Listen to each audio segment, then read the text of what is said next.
find out from our friend, former big leaguer Elliot Johnson, who never needed a pitch clock. He didn't step out of the batter's box for no reason. He didn't start the count 0-1 like Manny Machado did. There's Manny Machado news today, too. You were never had a strike penalty called on you, did you, sir? No, that stuff didn't really exist. It did. I wouldn't let it. I would be planning for it so much that I would make sure I didn't give the edge to the other guy. All right, so it happened to Manny Machado. I think it was the first spring training game where he stepped in the batter's box and he wasn't there in time. And it doesn't matter if everybody else isn't ready. He wasn't. And it was strike one. He just went, okay, it's strike one. Do you think the pitch clock will work and keep the games moving? I think we've seen that it's going to work. I think what you're going to find is the variability of how it gets enforced. I think it's going to bother if you're rooting for whomever, the Dodgers, Padres, Yankees, Mets, whomever it is. You're going to feel like you really want the rules to be enforced for your benefit. Right. I think the thing you don't want to see is umpires kind of wielding that sword to change the outcome of a game in some way, shape, or form, like the Braves ending, recently. I don't think we want to see that. I think that everybody's going to have to get on board with the way that it works. And one of the things that I do want to note as well, Adam, the spring training games are not going to be the way that it goes down in regular season because there's 60 guys on the roster right now. Right. Okay, that got somebody getting loose right now. Every single gets out of hand. I mean, I started watching a little bit of the Mets game yesterday, and Buck had to go out there and pull, I can't remember his name, but he had to go out and pull somebody. They already had somebody getting loose. Right. I mean, you've got backups for your backups. So it's moving along quicker because the lack of, catcher meetings, pitching coach meetings, that sort of thing. They're just going out there and pulling him and bringing in the next guy if it gets out of control. So it's not going to go like seeing these 30-minute disparity, 40-minute disparities are not going to be the way that it works. It was funny. I was listening to an interview with Michael Kay, the Yankees play-by-play guy on Yes Network today, and he goes, "Well, yesterday's game was 2-19 and it was 8-5." I'm like, that ain't gonna happen. We ain't gonna have an 8-5 game that lasts 2 hours and 19 minutes because there's no drama, there's no intensity in a spring training game. Guys are just trying to get their work in and get out. Did you know though? And I read this yesterday that we've already had a rule on the books where with nobody on, the pitcher must deliver a pitch, in 12 seconds. It's just never been enforced, which gets me to this. This is something I spoke to the Durham Bulls and some advertisers. This goes back, 6 or 7 years ago. Ozzie Timmons was still the hitting coach then because I remember Ozzie Timmons' reaction when I said this. I'm like, with all the talk about pitch clock, why can't we just say, hey, home plate umpire, it's on you. Keep this show moving. And Ozzie Timmons just like, yeah, it's about time somebody said that. Hasn't it always been on them?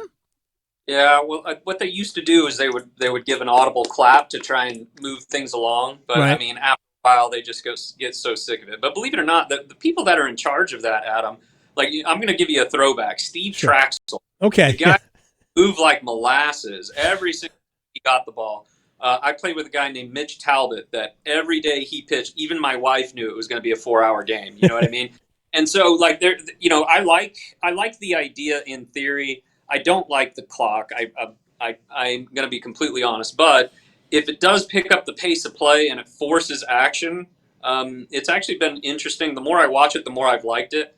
I like the fact that there's less thinking. It's more go. Less thinking about, stepping off. Like there was an overlay I saw on Twitter with Pedro Baez, who, without throwing a pitch, stepped off and had a guy.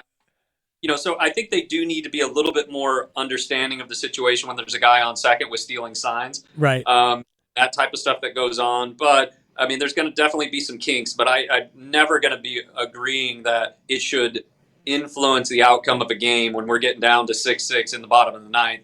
And the bases loaded, full count, and they call a ball or a strike and game's over. I think that's going to be absolutely terrible. Elliot Johnson is joining us here on the Adam Gold Show. I saw that overlay on Twitter. It was a full half inning of a game like yesterday or 2 days ago, and one pitch with Pedro Baez, and it took the same amount of time. Wasn't all on Baez. The hitter also stepped out. There were all sorts of things going on. But yes, a half inning and one pitch took the same amount of time. It was bizarre. Real quick, and this is not, I guess it's sort of about Manny Machado because the Padres are spending money. So we've got about 2 minutes left or so in this segment. I apologize for that, but Major League Baseball owners and the commissioner are having this economic committee now to discuss how to deal with Steve Cohen, and he just went, "I'm following your rules." What's going on here? Are they really trying to band together for a salary cap? So, I mean, that's what they've been trying to do since 95, right? Yeah. They've been trying to push the 94 season. They've been trying to shove a salary cap down the player's throat. Tony's never going to go for it. The player's never going to go for it. There is effectively a salary cap right now. Steve is just going ahead and just said, look, whatever the ramifications are, I'm still going to pay them. And I think what's upset the small market teams and the big market teams is it's proven that your owner is going to dictate how much money you spend regardless. So we more owners, like, Freddie Freeman talks so much about how it's good for the game, what they're doing. I think that it's proven that maybe they need to be a little bit more careful with who they allow to own a team rather than putting all of these huge ramifications for how they want to run their organization. I mean, Steve is being a fiduciary to the Mets and their fan base. And I can promise you every Mets fan I've talked to over the last few months, year, has absolutely loved how he's doing things. And it's a stark difference from the Wilpon family, and you know that all too well. 100%. Look, all of these guys they're all billionaires. They can all supplement their teams if they have to. I just don't understand why teams don't try to win. The Padres are trying to win, which is why they threw another, 5 years on Manny Machado's contract. Not that he needed 5 more years, but they did it because they want Manny Machado to be a Padre for life. I don't see the problem with it. I think the bigger problem that we have is teams like the Pirates not spending money versus the Mets spending money. I think, so I understand you probably want to have some sort of guidelines, but to make it hard and fast, like, nobody really has a problem with the Astros going through the rebuild. Nobody had a problem with them when the Cubs did it. Nobody had a problem when the Rays did it. Of course, they had to do it to be sustainable, and now they are. The problem is the consistency of how much you do it and the unwillingness to spend those dollars that get distributed to the smaller market teams from the large market teams, that revenue share, not being distributed to making your team more profitable or more watchable by having more talent on the field. It's that simple. They're putting it in their pocket. That's the real problem, but they're never going to talk about it, Adam. Winning gets you fans and gets you more money. We need to have a conversation just about this next time, Elliot Johnson. Is that cool? Of course. Thanks for having me, Adam. You're the man. Elliot Johnson,